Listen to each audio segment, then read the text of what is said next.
All right, let's now get to maybe the most explosive, extended question and answer period of Pete Hegseth's confirmation hearing for Secretary of Defense. This was Senator Tim Kaine. And Tim Kaine really went at Hegseth on the topic of infidelity, on the topic of drunken belligerence, and all of these other allegations that took place. It was uncomfortable. There are those who responded to this by saying this was the worst moment for Hegseth. MAGA felt this was the best moment for Hegseth, that these were attempts to smear his character without really damaging his credibility as potentially the Secretary of Defense. Now, my view is he has no such credibility, but I will allow you to be the judge. I will restate that far more damning to me is his lack of subject matter knowledge and experience. But his character failures certainly don't make him a better candidate. Let's dig into this and then discuss. Thank you, Mr. Hegseth. I'm looking forward to this opportunity to talk. I want to return to the incident that you referenced a minute ago that occurred in Monterey, California in October 2017. At that time, you were still married to your second wife, correct? I believe so. And you had just fathered a child by a woman who would later become your third wife, correct? Senator, I was falsely charged, fully investigated, and completely cleared. So you think you were completely cleared because you committed no crime? That's your definition of cleared? You had just fathered a child 2 months before by a woman that was not your wife. I am shocked that you would stand here and say you're completely cleared. Can you so casually— And remember that not charged is different than cleared. Very different, in fact. —cheat on a second wife and cheat on the mother of a child that had been born 2 months before, and you tell us you are completely cleared? Senator, how is that a complete clear? Senator, her child's name is Gwendolyn Hope Hegseth, and she's a child of God, and she's 7 years old. And she was, and you cheated on the mother of that child less than 2 months after that daughter was born, didn't you? Those were false charges. Well, it was fully investigated, and I was completely cleared. And I am so grateful for the marriage I have to this amazing woman behind me. You've admitted that you had sex at that hotel in October 2017. You said it was consensual, isn't that correct? Anything— You've admitted that it was consensual, and you were still married, and you just had a child by another woman. Again, how do you explain your judgment? Completely false charges against me. You fully investigated, and notice that the trick Hegseth's trying is saying the allegations of sexual assault were false, but that, of course, doesn't get anywhere near what Tim Kaine is talking about. It's completely clear. You have admitted that you had sex while you were married to wife 2 after you just had fathered a child by wife 3. You've admitted that. Now, if it had been a sexual assault, that would be disqualifying to be Secretary of Defense, wouldn't it? It was a false claim then and a false claim now. If it had been a sexual assault, that would be disqualifying to be Secretary of Defense, wouldn't it? That was a false claim.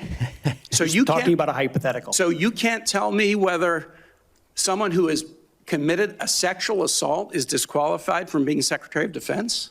Senator, I know in my instance, and I'm talking about my instance only, it was a false claim. But you acknowledge, but you acknowledge that you cheated on your wife and that you cheated on the woman by whom you had just fathered a child. You have admitted that.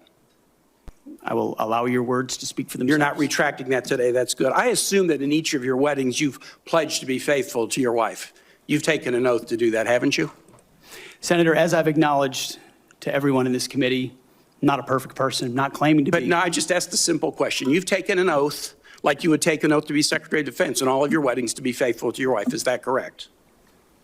I have failed in things in my life, and thankfully I'm redeemed by my Lord and Savior, Jesus Christ. In finalizing divorces from your first and second wives, were there non-disclosure agreements in connection with those divorces? Senator, not that I'm aware of. If there were, would you agree to release those first and second wives from any confidentiality agreement? Senator, it's not something I'm aware of. But if there were, you would agree to release them from a confidentiality agreement? Notice how this guy doesn't answer a single damn question. Senator, that's not my responsibility. Did you ever engage in any acts of physical violence against any of your wives?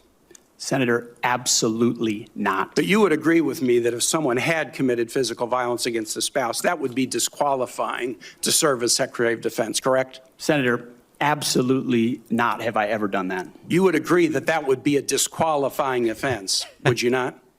Senator, you're talking about a hypothetical. I don't think it's a hypothetical. Violence against spouses occurs every day. And if you as a leader are not capable of saying that physical violence against a spouse should be a disqualifying fact for being secretary of the most powerful nation in the world, you're demonstrating an astonishing lack of judgment. The incident in Monterey led to a criminal charge, a criminal investigation, a private settlement, and a cash payment to the woman who filed the complaint. And there was also a non-disclosure agreement, correct? It was a confidential settlement agreement off of a nuisance lawsuit. Right. During an interview, you claimed that you settled the matter because you were worried that if it became public, it might hurt your career. Do you maintain that you were blackmailed? Senator, I maintain that false claims were made against me. And ultimately, your attorney those used false the claims, phrase, I have the opportunity to attest my innocence in those false claims. But you didn't reveal any of this to President Trump or the transition team as they were considering you to be nominated for Secretary of Defense. You didn't reveal the action. You didn't reveal the criminal complaint. You didn't reveal the criminal investigation. You didn't reveal the settlement. You didn't reveal the cash payment. Why didn't you inform the commander-in-chief of the transition team of this very relevant event? Senator, I've appreciated every part of the process with the transition team. They have been open and honest with me. We've had great. All right. Anyway, so there's 2 more minutes, but this is basically what it is. A guy who's unwilling to answer any question directly. MAGA thinks that he was extraordinarily well prepared, by which they mean he had 3 or 4 lines he would repeat to avoid answering substantively any of these questions. So I'm really mixed about this part of the confirmation hearing. On the one hand, Tim Kaine exposed this guy for the spineless jellyfish that he is. On the other hand, we know that the Republican senators don't care. And we know that the MAGA people have mostly taken orders and they also don't care. And so you're really preaching mostly to the choir of people who already have decided that based on his lack of knowledge and qualifications, he shouldn't be Secretary of Defense. All of this other stuff is sort of like the cherry on top. So while I think Kaine decimated this guy, we're dealing with Republican senators who basically don't care. And I don't think Hegseth is going to have any further speed bumps on the way to confirmation. One of our sponsors today is Geology, offering an array of skin, hair, and body products that are powered by facts, not fads. Geology is a 37-time award-winning personalized skincare company with over 10,000 5-star reviews because people just love the products. Geology creates simple, effective skincare and hair care routines customized just for you with proven ingredients. That's the critical thing with skincare. Their products are built around just a handful of proven, powerful ingredients that have been trusted by dermatologists for decades. Geology can help with acne, reducing oiliness, combating darker, puffy under eyes, or just smoother, more hydrated skin. Go to my link and take their 60-second diagnostic quiz, and their team of dermatologists will design a personalized routine just for you, shipped to your door. I took the quiz. I got the salicylic acid face wash, the tone control morning cream, and retinol night cream. Easy. I love the results. Go to geolog.ie/Pacman70 and use my code Pacman70 to get 70% off your personalized skincare trial set, as well as 50% off any add-on products. The link is in the description.